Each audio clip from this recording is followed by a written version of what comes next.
ko ngayon nag-iingat na. Inaasama sa presensya muli-muli malalasan. Buhay na ito ngayon nananabik. Nananabik na makita bukalhati ng iyong mukha. Sumasayaw, sayaw na nga, sa galak tumatawa. Nananabik na makita, muli mong pagbisita. Panginoong Isus, Panginoong Isus, malayang malaya ka. Pagbuhin mo ang buhay ko, ito'y iyong iyo. Sayaw na nga, sa galak tumatawa. Nananabik na makita, muli mong pagbisita. Panginoong Jesus, malayang malaya ka. Pagbuhin mo ang buhay ko, ito'y iyong iyo.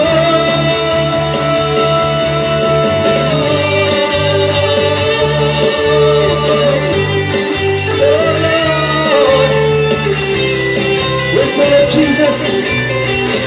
Hallelujah.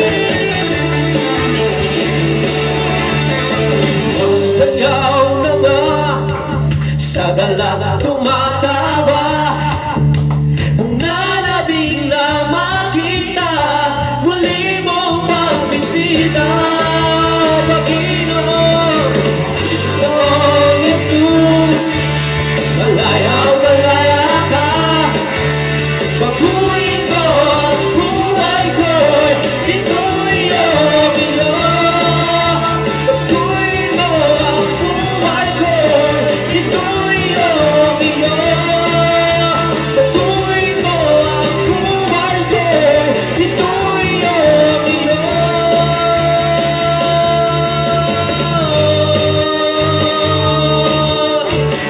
Yes, Lord. Hallelujah. Oh, you worship me, God. Hallelujah, Jesus. You are so good. You are a great God. Hallelujah. Sino patuloy natin po papurihan ng ating Panginoon. Hallelujah. Hallelujah. Tayo po ay patuloy na sumamba sa Kanya. Thank you, Jesus. So we worship you, Lord God. Hallelujah. Thank you, God. Tayo po ay sumamba sa ating Panginoon.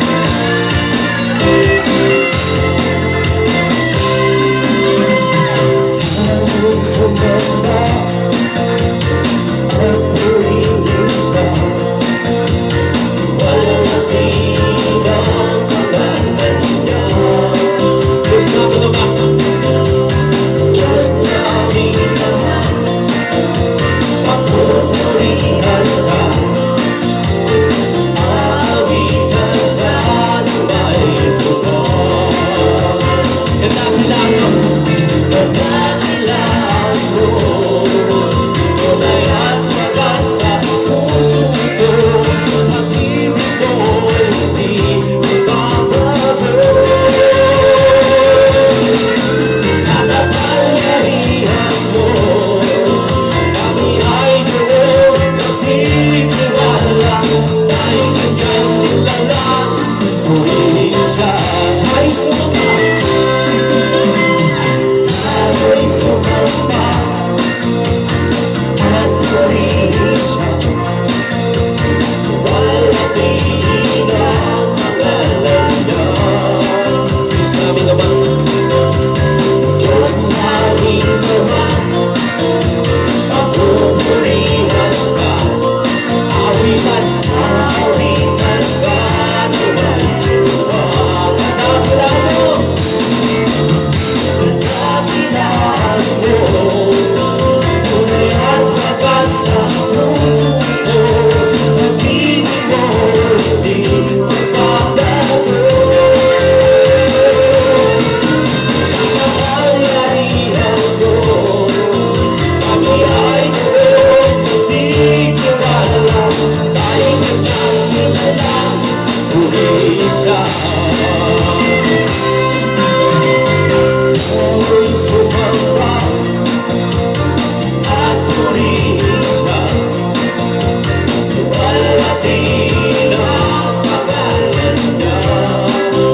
sa aming Ama. Diyos langit naman, papupurihan ka. Alitan ka na bayo ko. Kailangan mo, kailangan mo, kaya't labas sa puso ko. Pag-ibig ko, hindi magbabago. Nakapangyarihan mo, kami ay naroon, titiwala. Ay kanyang nilalang, purihin siya. Nagpapulaan mo, kulay at wagas sa puso ko. Pag-ibig ko, hindi magbabago. Sa kapangyarihan mo, kami ay naroon, magtitiwala. Ay kanyang nilalang, purihin siya. Ay kanyang nilalang, purihin siya. Ay kanyang nilalang. Yes, Lord God. Purihin siya. Sino ba na pamula? Thank you, God. Hallelujah. Thank you, Jesus. We gotta worship Jesus. Thank you, God. We worship Jesus. Tayo ito lang tayo.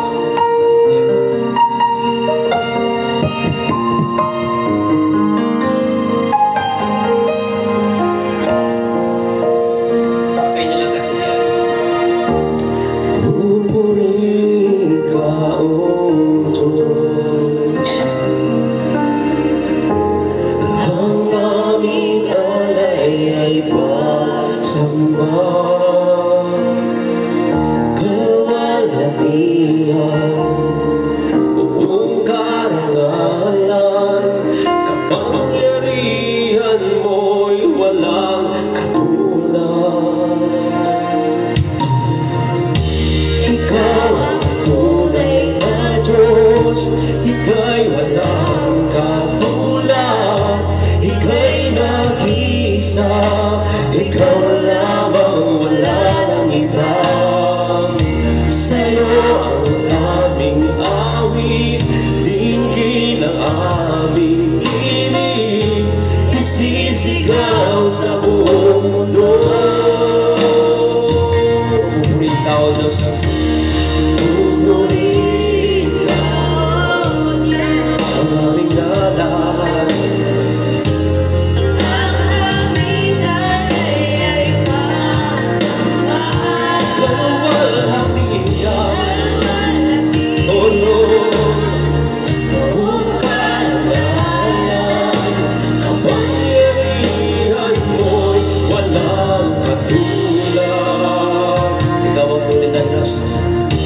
Ikaw ang tunay na Diyos, ika'y walang katulad.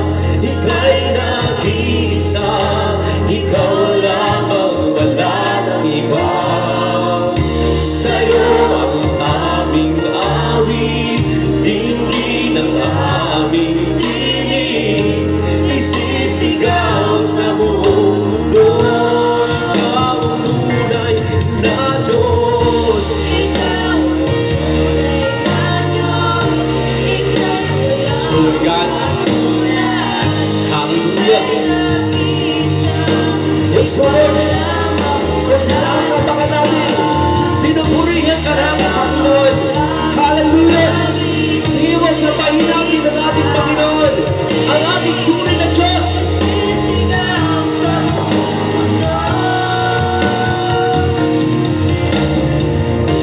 Ikaw ang tunay na Diyos, ika'y walang katulad.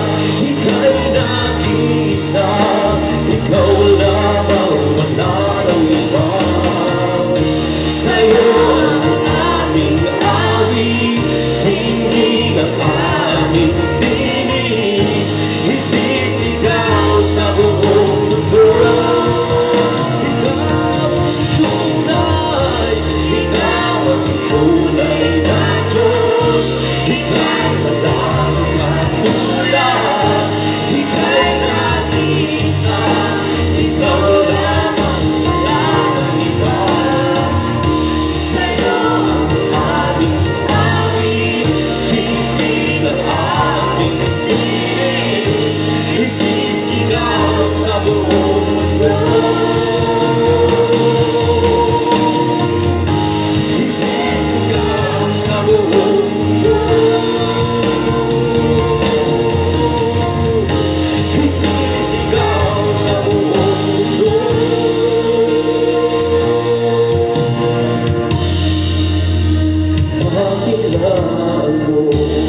Panginoon. Tunay nga, Panginoon, walang imposible sa iyo.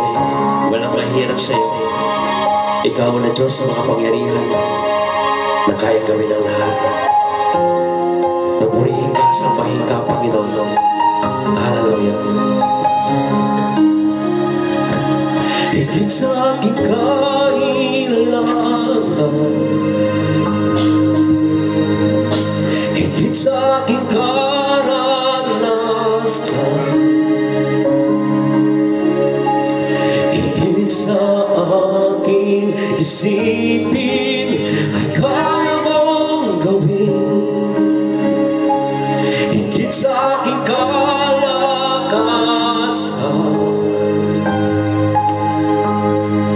minsan na hindi nakulang.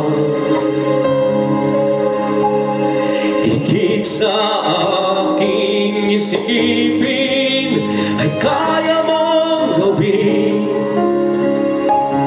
Higit sa aking kailangan, higit sa aking karanasan,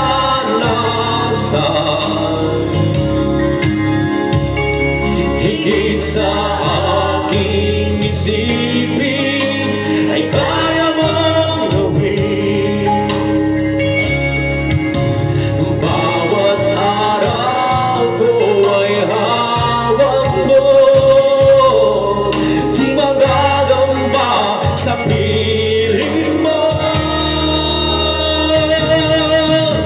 Walang mahirap sa'yo,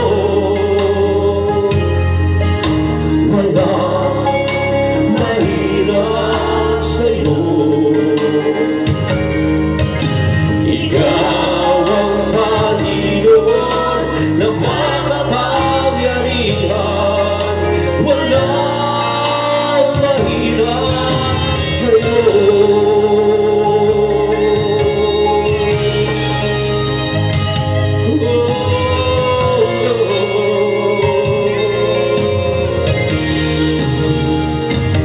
Higit sa aking kailangan, higit sa aking karanasan, higit sa aking isipin, ay kaya mong gawin. Higit sa aking kalakasan,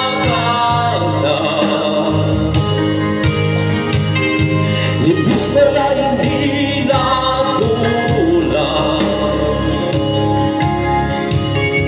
Higit sa aking isipin, ay kaya mong gawin. Bawat araw ko ay hawak mo, di magagamba sa piling mo. Walang mahirap sa'yo, walang mahirap sa'yo. Ikaw ang Panginoon na makapangyarihan. Walang mahirap sa'yo, walang imposible sa'yo, walang imposible sa'yo. Ikaw ang Panginoon na makapangyarihan. Walang imposible sa'yo, walang mahirap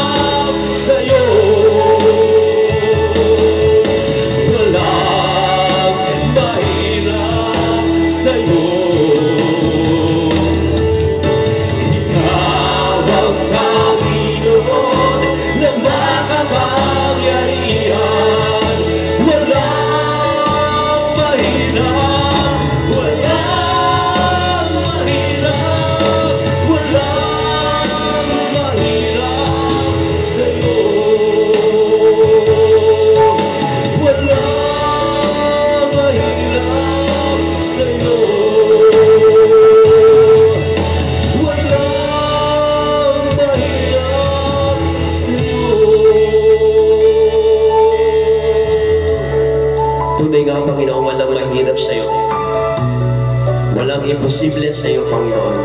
Magagawa niyo pong lahat. O aming dakilang makapangyarihan sa lahat. Kami po ay nagsusumamo sa iyong harapan. Humihingi ng kapatawaran sa lahat ng aming mga sala. Dinihisin niyo po kami sa aming pagsamba. Hayaan niyo po maging kalugod-lugod kami sa iyo. Tulungan niyo po kami, Panginoon, na patuloy na maunawaan ang iyong kalooban. Makita, Panginoon, ang iyong kalwalatian. At sa oras na ito, ihanda niyo po ang aming mga puso, ang aming kaisipan sa pagsamba sa iyo, sa pagtanggap ng mga pagkapala mula sa inyo. Ihanda niyo po kami, Panginoon, sa nais niyo pong ipakayag sa amin. Lord, mag-usap ka. Pagpalain niyo po ang gawain ito. Dalangin po namin na patuloy na iparanas po sa amin ang iyong kapangyarihan. Mangusap ka. Buksan niyo po ang aming puso't kaisipan. Tulungan niyo po kami na maging malakas, maging matatag. At patuloy, Lord God, na sumunod sa iyong kalooban. Nawa, ipangunawan niyo po sa amin ang iyong mensahe. At tulungan niyo po kami, Panginoon, na paghawakan ito isang buhay, Lord, isagawa sa pang-araw-araw naming pamumuhay. Maraming salamat po, Panginoon. Kayo na po bahala, Lord God. Lord, naniniwala ko na tiringin niyo po aming mga dalangin. Patuloy na pakikinggan niyo po kami sa aming pagpupuri, sa aming pagsamba. Salamat po sa katagumpayan at patuloy po namin tinatanggap ito. Kayo na po bahala, Panginoon. Lord, salamat po sa lahat ng ito. Purihin ka, sambahin ka, pasalamatan ka sa ngalan po ng aming Panginoong Jesus na po ay magsabi ng Amen and Amen. Thank God. Sige po tayo po yung makakaupo muna. Salamat po.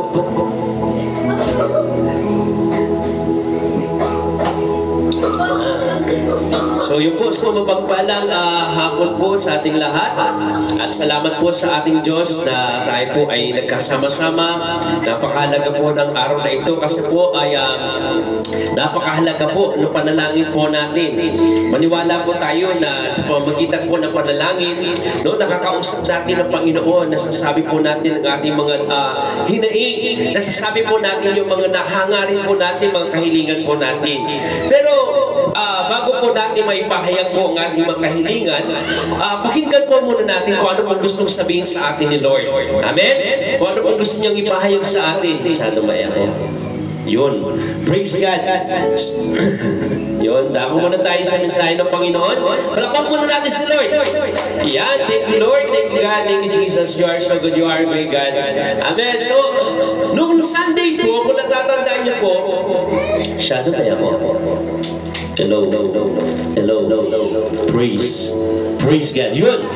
So, nung Sunday po ay tinalakay po natin yung pagiging Kristiyano. Tama po ba? At nakusan, yes po, ang mga Pilipino ay kilala sa pagiging Kristiyano.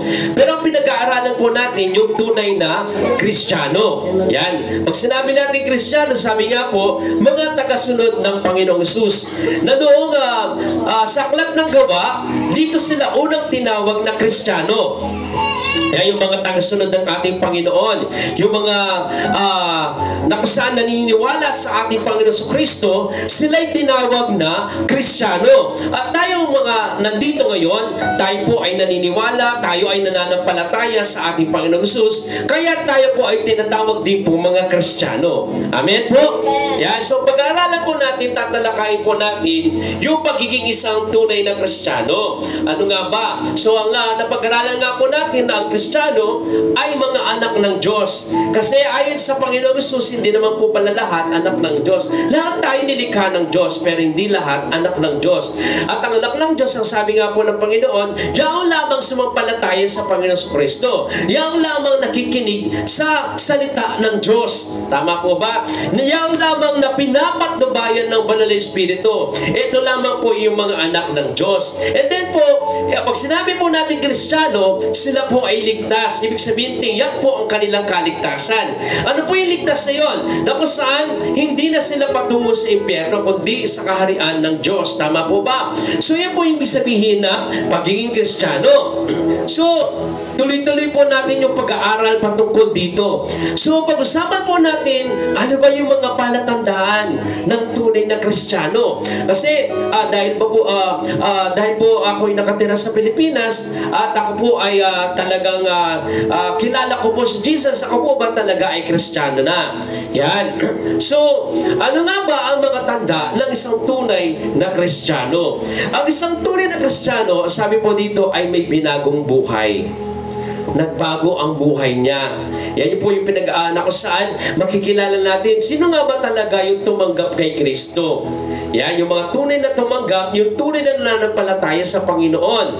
Na kung saan meron siyang binagong buhay, nagbago ang kanyang buhay. Pag sinabing buhay, yung kanyang mga nakagawian, yung kanyang mga nakasanayan, yan, nagbago po. Okay? Na kung saan hindi na lang siya nabubuhay sa mundong ito, na kung saan magigising na lang, kakain, meron siyang layunin. Yan po ang ibig sabihin ng binagong buhay. Merong dahilan siya kung bakit siya nabubuhay sa mundong ito. Kung bakit hindi pa siya kinukuha ng Diyos. Yan, may binagong buhay. Ibig sabihin, yung dati niyang nakasanayan, yung dati niyang ginagawa, na alam niyang hindi nakalulugod sa Panginoon, ngayon, nagbago. Yan ang tunay na Kristiyano. Okay, so ano nga ba ang ibig sabihin ng binagong buhay? Talakayin natin yan. Pag sinabing binagong buhay, meron siyang bagong pag-asa. Yan. Meron siyang bagong pag-asa. Ano ba yung pag-asang ito? Ang sabi po dito sa 1 Pedro, chapter 1, verse 3, pasalamatan natin ng Diyos at Ama ng ating Panginoong Jesucristo. Dahil sa laki ng habag niya sa atin, tayo binigyan niya ng isang panibagong buhay sa pamamagitan ng muling pagkabuhay ni Jesucristo. Ito ang nagbigay sa atin ng isang buhay na pag-asa. Ang sabi po sa 2 Corinto chapter 5, verse 1 to 5, alam natin kapag nasira na ang tolong tinatahanan natin ngayon, ang ating katawang lupa, ito po yung katawang lupa.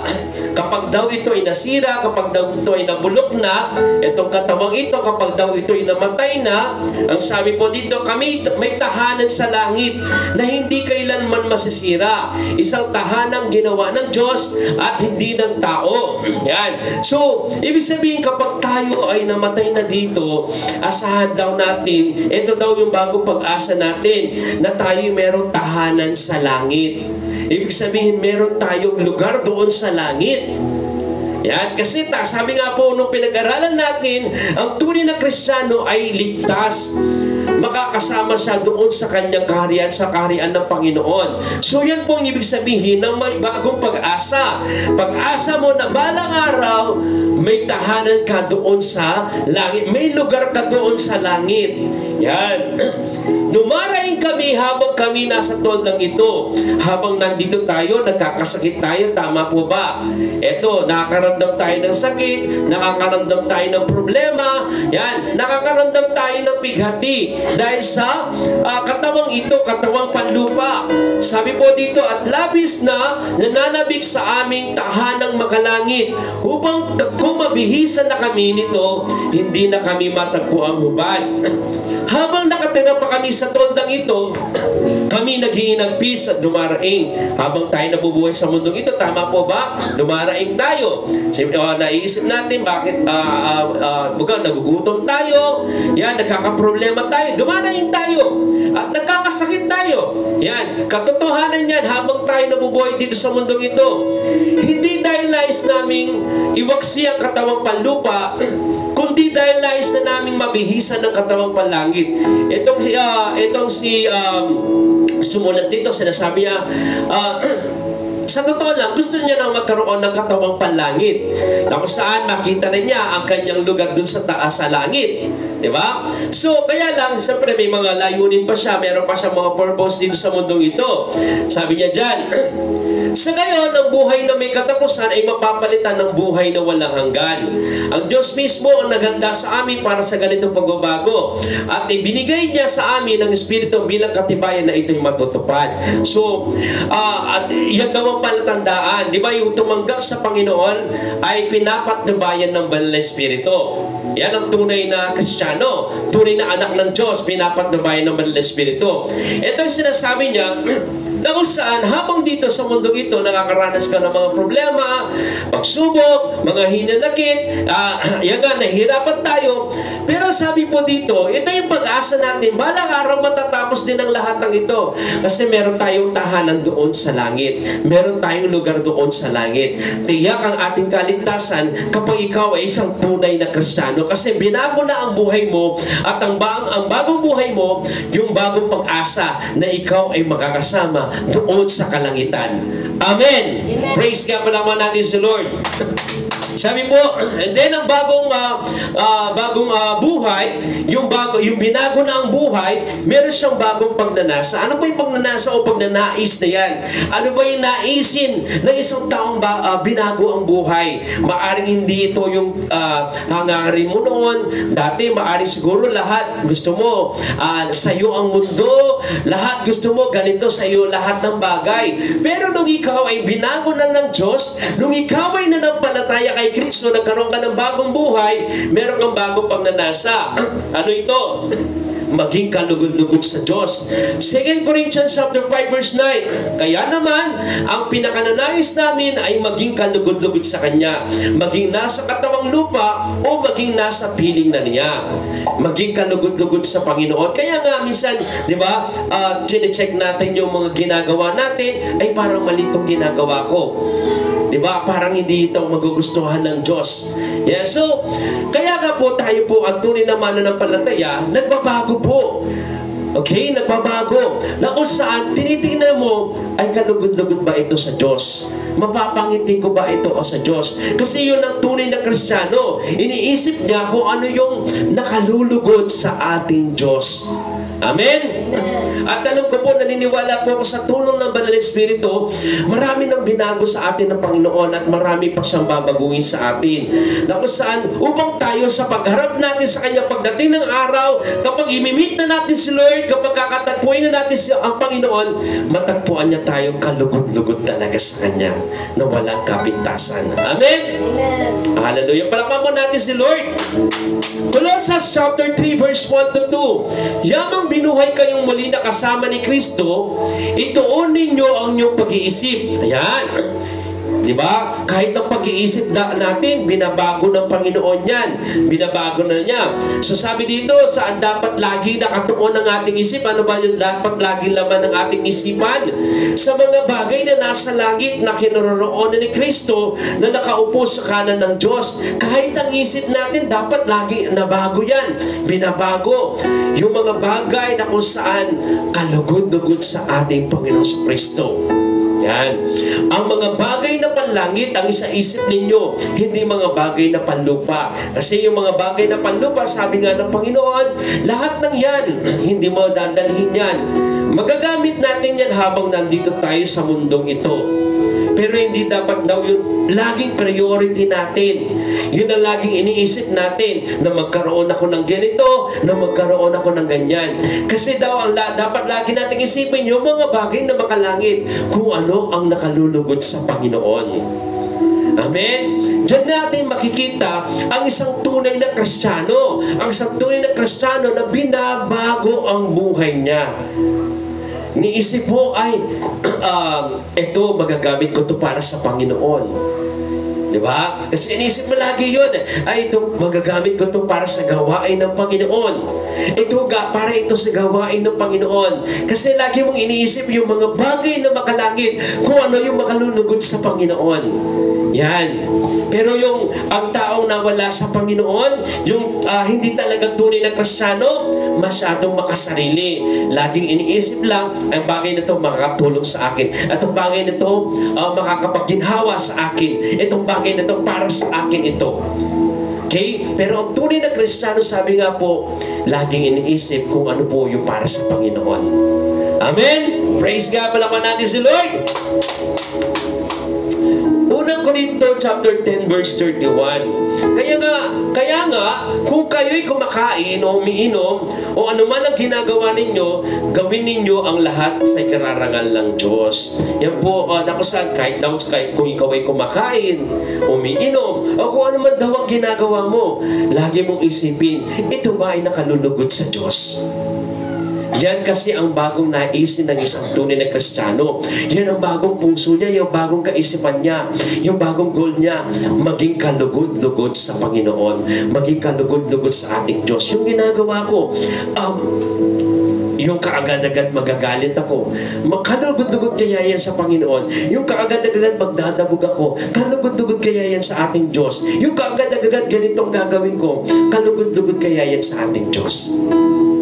Amen. So, yung ibig sabihin, makikita natin, pinag-iisipan natin yung mga bagay na ginagawa natin. Kasi lagi po nating, mula nung tayo nakakilala sa Panginoon, kumbaga parang ID na natin si Jesus Christ yung nakalagay sa pangalan natin.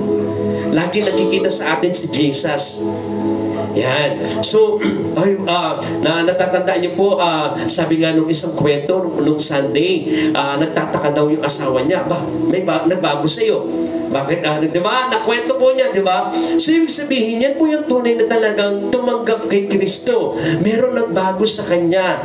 Yung mga dating ginagawa niya, parang hindi na yung ang ginagawa niya. Kasi lagi niyang iniisip kung ano yung nakalulugod sa Panginoon.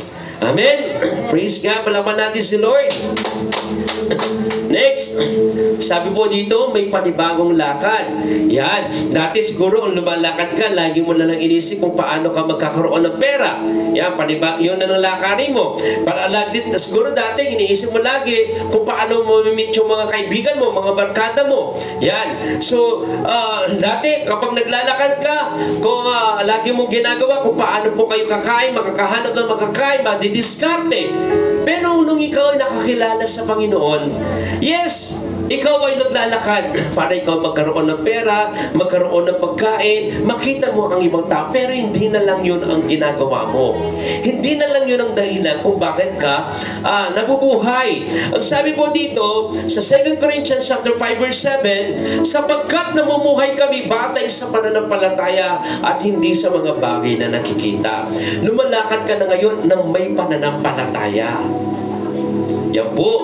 So, ibig sabihin, ikaw ay nabubuhay ng may pananampalataya. Ikaw ay humihinga, umaasa sa mga bagay-bagay ng may pananampalataya. Yan. So, yan ang tunay na Kristiyano. Hebreo 11 verse 1. Ang pananampalataya ay katiyakan na mangyayari ang ating mga inaasahan at paninindigan tungkol sa mga bagay na hindi nakikita. Yan ang kahulugan ng isang pananampalataya. Na kung saan, hindi mo pa nakikita, pero umaasa kang mangyayari ang mga ito. Yan. Okay? May bagong gawain. Yan. May bago ka ng gawain. Dati siguro ang ginagawa mo buong maghapon ay maglinis ng bahay. Yan. Magluto o magtrabaho. Siguro maaring ganyan ang ginagawa buong maghapon. So pero ngayon na ikaw ay isang tunay na mananampalataya, nakakilala na kay Kristo sa ating Panginoon sa Kristo, tumanggap sa Kanya, okay, mayroon ka ng bagong gawain. Sabi po dito, 2 Corinthians chapter 5 verse 11, kaya nga, dahil may takot kami sa Panginoon, yan ang tunay na may takot sa Diyos, sinisikap naming hikayatin ang mga tao na manumbalik sa Kanya. Yan daw ang bagong lakarin o bagong ginagawa ng isang mananampalataya. Ang isang tunay na may takot sa Diyos, sisikapin niyang hikayatin ang mga tao na manumbalik sa Panginoon. Alam ng Diyos ang tunay naming pagkatao at inaasahan kong kilala rin ninyo ako, sabi po ni Apostol Pablo dito. Yan po, ibig sabihin kung talagang tayo po ay tumanggap kay Kristo, kung talagang tayo ay may takot sa Diyos, kung talagang tayo nananampalataya sa ating Panginoong Sus, ito daw po yung bagong gawain natin. Hindi ka lang naglalakad sa buong maghapon, hindi ka lang nabubuhay sa buong maghapon, kundi meron kang ginagawa. Sinisikap mo yung mga taong manambalik sa Panginoon. Kasi dahil po sa kasalanan, tandaan po natin, napalayo tayo sa Diyos. Tama po ba? Dahil sa kasalanan. So, ibig sabihin, dahil sa kasalanan, nasira yung relasyon natin sa Diyos. Kaya minsan, kapag nananalangin tayo, hindi natin maranasan ng Diyos. Dahil po sa kasalanan. Kung bakit papansinin mo ang mga tao, walang pitak sa kanya yung mga gawang alam natin hindi nakalulugod sa Panginoon.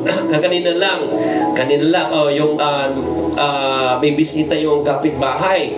Grabe po yung bata, siguro bata pa lang, sabi niya dun sa lalaki, bata pa lang fuck you, sabi niya.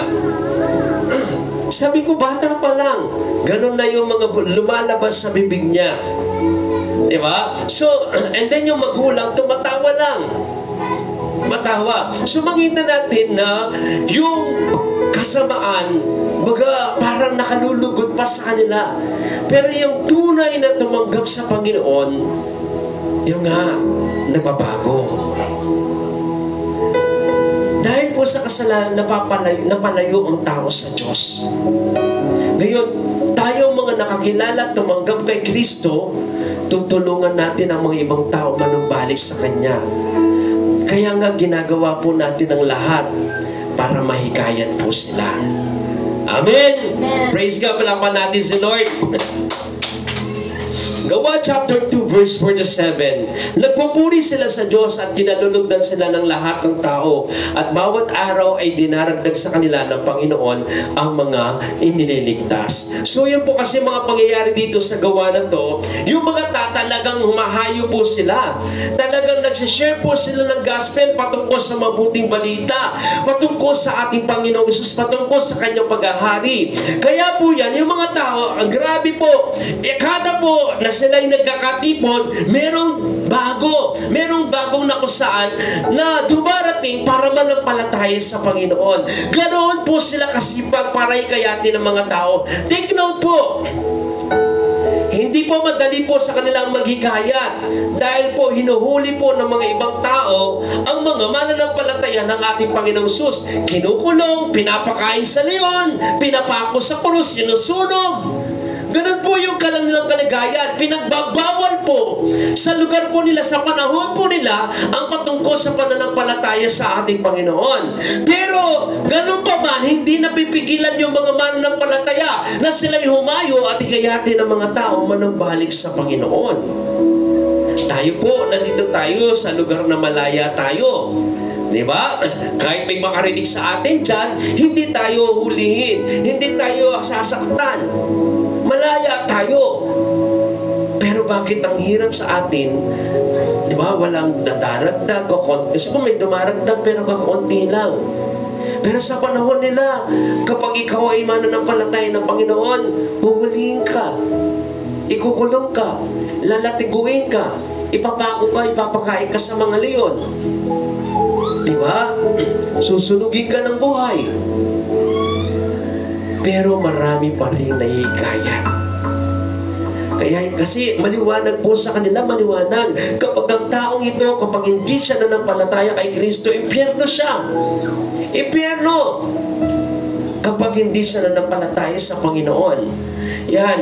So, kaya nga po, eto tayo ngayon, sinisikap nating ikayatin ang ibang tao. So, sabi nga po dito, sa ating pagwawakas, ang mga tanda ng tunay na Kristiyano na binagong buhay, may bago siyang pag-asa. Balang araw, doon ako sa kaharian ng Panginoon.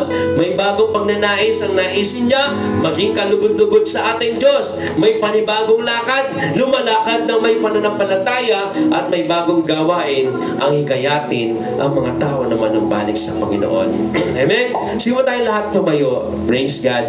So ngayon po ay tayo po ay mag-pray. Manalangin tayo sa Panginoon.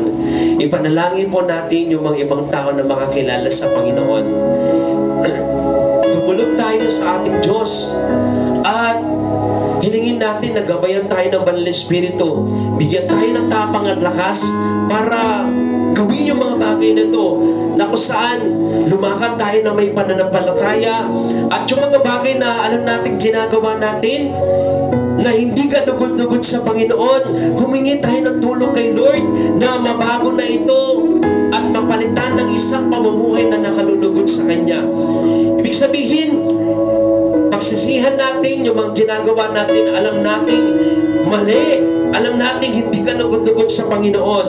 Pagsisihan natin yan, humingi tayo ng tawad sa Panginoon para nang sa ganun maging kalugod-lugod tayo sa Kanyang harapan. Alam ng Diyos ang lahat, kaya humingi po tayo ng kapatawaran. Humingi tayo ng gabay sa Panginoon, ng lakas para mapagtagumpayan natin ang bawat kahinaan na meron tayo. At na kung saan, patuloy din tayong manalangin. Ipag-pray po natin ang ibang tao na sila'y manumbalik sa Panginoon. Sige po, manalangin po tayo.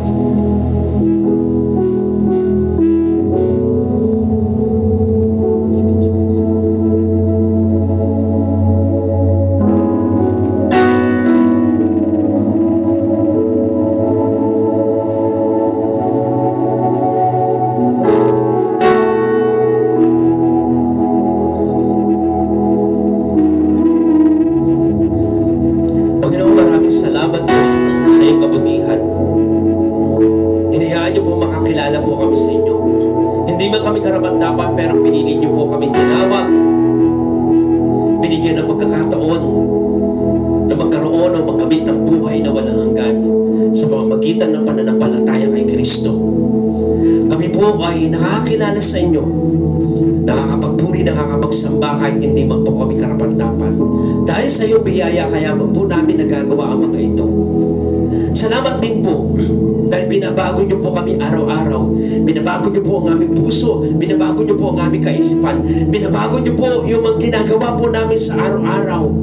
Binigyan niyo po ng kabuluhan ng aming buhay, ng layunin, ng purpose ang buhay po namin. Salamat po. Tinuruan niyo po kami manampalataya sa inyo. Tinuruan niyo po kami, Panginoon, na magtiwala po sa inyo. Tinuruan niyo po kami, Panginoon, panghawakan ng iyong mga pangako at iyong mga salita.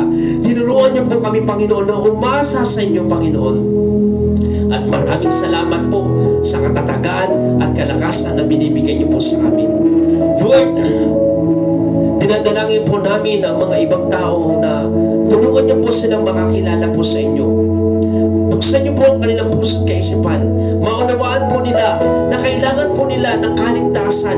Maunawaan po nila yung ginawa niyo po doon sa krus ng Kalbaryo, na kayo ay natako doon sa krus ng Kalbaryo, namatay, muling inilibing at muling nabuhay, Panginoon, para sa aming kaligtasan, para sa katutubos ng aming mga kasalanan. At ang hinihiling nila po, Panginoon, ay manampalataya kami sa iyo, Panginoon sa Kristo, at kami magkakamit ng buhay na walang hanggan. Kami, Panginoon, ay makakasama doon sa iyong kaharian. Kaya ang dalangin ko po, Lord, tulungan niyo po ang mga ibang tao na makakilala sa inyo. Buksan niyo po ang kanilang kaisipan. Tanggapin kanila, Panginoon, bilang kanilang Panginoon at tagapagligtas ng kanilang buhay. Mag-usap ka sa kanilang Banal na Espiritu.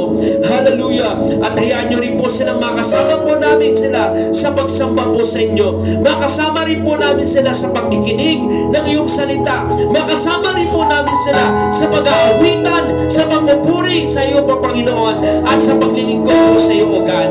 Hallelujah! Makasama po namin sila, Panginoon.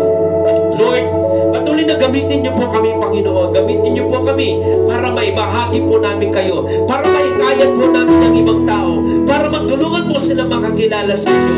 Patuloy niyo po kami bigyan ng lakas ng loob, tapang, Panginoon, para ibahagi ko sa iba. Tulungan niyo po kami, Panginoon, na mamunga, Lord God. Lord God, mamunga, magkaroon ng mga disciples, magkaroon po ng mga na-invite, Panginoon. Hayaan niyo po sa bawat gawain po, Lord, kung nagagawa niyo po ito, nangyayari po ito sa panahon ng mga unang mananampalataya, mangyayari din po dito sa amin, Panginoon. Bawat gawain may mga nagdaragdag, Panginoon. Meron kang idinaragdag na naliligtas, O God. Hallelujah, hallelujah. Maraming salamat po, Panginoon. Lord, naniniwala kami, Panginoon, dadami yung mga mananampalataya po ninyo. Dadami ang mga maglilingkod sa inyo. Dadami, Panginoon, ang Lord God, para patuloy na ipahayag talagang mabuting balita, O Lord. Hallelujah. Kaya maraming salamat po, Panginoon, sa lahat ng ito. Maraming salamat po sa lahat ng ginagawa niyo po. Maraming salamat po sa bawat pagkakataon. And I pray, Father God, Lord, i-bless niyo po lahat ng mga anak ninyo. Pagpalain niyo po sila sa lahat ng aspeto ng kanilang buhay. Pagpalain niyo po, Panginoon, ang kanilang kinabubuhay. Pagpalain niyo po ang kanilang buong pamilya. Pagpalain niyo po ang kanilang puso. Pagpalain niyo po ang kanilang kaisipan, ang kanilang relasyon sa iyo, Panginoon. Pagpalain niyo po, O God. Hallelujah. Maraming salamat po, O Lord. And I declare, Panginoon, victory upon victory, O Lord God. At naniniwala kami, Panginoon, patuloy, Lord God, lalago ang iyong gawain at lalago sa pananampalataya ang bawat isa sa amin, Panginoon. Maraming salamat po, Lord God, sa iyong kabutihan. We worship you. We honor you. We praise you. In Jesus' mighty name, lahat po ay magsabi ng Amen and Amen. Sige po, palakpakan po natin si Lord. Tayo po isang din makaupo. Thank you, God. Thank you, Jesus. You are so good. You are a great God. Hallelujah. Thank you, Lord. Ngayon po ay dako po tayo sa ating pagkakaloob po. And alam ko po lahat ay napagpala. Kaya patuloy po tayo na patuloy natin ipahayag ang kabutihan ng Panginoon. Amen. So dako po tayo sa ating pagkakaloob, sa ating pagbibigay para sa ating Panginoon. Father, we praise you. You are so good. You are a great God. And Lord, Ikaw ang Diyos na tumutugon sa lahat ng aming pangangailangan. And we pray, Father God, to continue to bless, Panginoon, ang mga kaloob po namin. Lord, siyasatin niyo po ang aming mga puso at ayahan niyo po, Panginoon, mapangiti ka namin, maparangalan ka namin. Tulungan niyo po ang bawat isa, Lord God, na maranasan na rumaragas ang pagkapala. Buksan niyo po ang tulungawan ng langit at pagpalain niyo po ang inyong mga anak. Salamat po, O Diyos. You are so good. You are great God in Jesus' name. Amen and amen. Sige po tayo po ay magkaloob para sa ating Panginoon.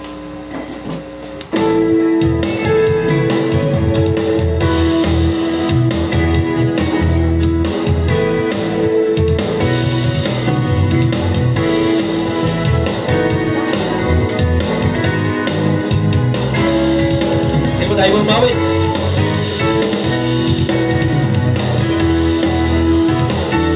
Halika na, bumawi na, ipahaya ang tagumpayan. Halika na,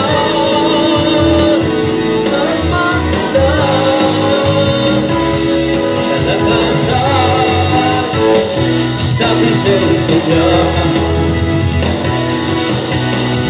O panahon pinauso ang mapagsalan. Ito ang panahon ng pagbabalik doon sa Kanya. Sama-sama lang mag-apoy sa ngalan Niya. Ang gawa ng kaulo ay tutupugin na. Halika na, halika na, tumayo na, ipahayag ang tagumpayan. Halika na, at magdala, magbigay kalakasan sa presensya Niya.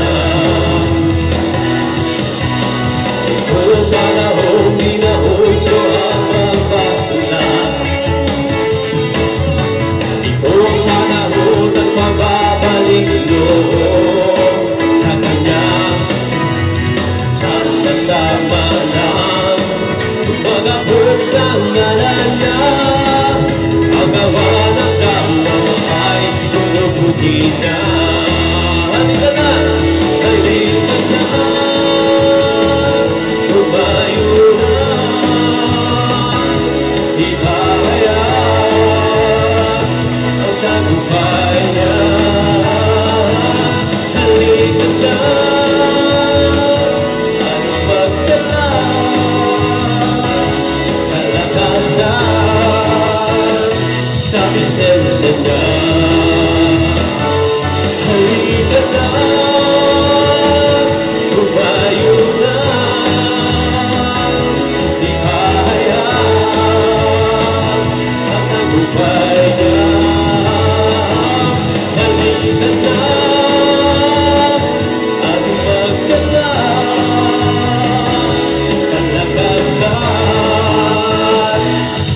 presensya niya. Kalakasan sa presensya niya. Kalakasan sa presensya niya. Lagyan po natin yung kamay natin sa tapat ng ating puso. Panginoon, sa ngalan niyo po, Panginoon sa Kristo, pinagpapala ko po ang mga kapatid kong ito. Lord, patuloy na patatagin niyo po sila. At naniniwala kami yung pinalakas, pinatatag. Lord, pinagpala at patuloy na magliliwanag sa gitna ng sanlibutan. Hayaan niyo po, Panginoon, patuloy na mapuno ng kagalakan ng bawat isa sa bawat pagsubok na kanilang kinakaharap. Lord, matuto po sila na makita ang pag-asa na nagmumula sa inyo. Lord, sa lahat ng mga karamdaman sa pangalan ng aming Panginoong Jesus, kapisan ng Banal na Espiritu, ipinapahayag ko ang kumpletong kagalingan na nagmumula sa inyo in the mighty name of Jesus, in the mighty name of Jesus. Pagpalain niyo po ang bawat isa na maging pagpapala din po sa iba, kasama ng kanilang buong pamilya. Ang pamilya po ni Nanay Nida, ang pamilya po ni Nanay Esther, ang pamilya po ni Leanne, ang pamilya po ng lahat po ng narito, Lord God, ng lahat ng narito, ni Tinay, ni Matet, ni Ate Lenny, Lord God, hallelujah, lahat ng mga tao dito, Lord God, I declare, Panginoon, pagpapalang mula sa inyo, lalo na sa tahanang ito.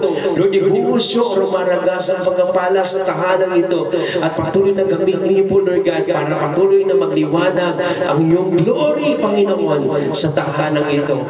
Maraming salamat po, Lord. I-shield niyo po ang bawang isa, proteksyonan niyo po ng iyong banal na dugo ang bawang isa, balutin niyo po ng iyong banal na dugo, Panginoon, ng sanad walang anumang taktika o gawa ng kaaway ang mangyari sa kanilang Panginoon. Lord, I pray, Lord, ikaw ang siyang magprotekta, ikaw ang siyang mag-ingat sa amin at gumabay po sa bawat isa. Maraming salamat po, Panginoon. Kayo na pong bahala, Lord. Ingatan niyo po kami, ilayo sa anumang kapahamakan. Nawa, Panginoon, lagi po kami magalang sa iyong mga gawain. Purihin ka, sambahin ka, pasalamatan ka sa matamis na ngalan ng aming Panginoong Jesus. Amen. God bless po sa bawat isa. Maraming salamat po. Bukas po.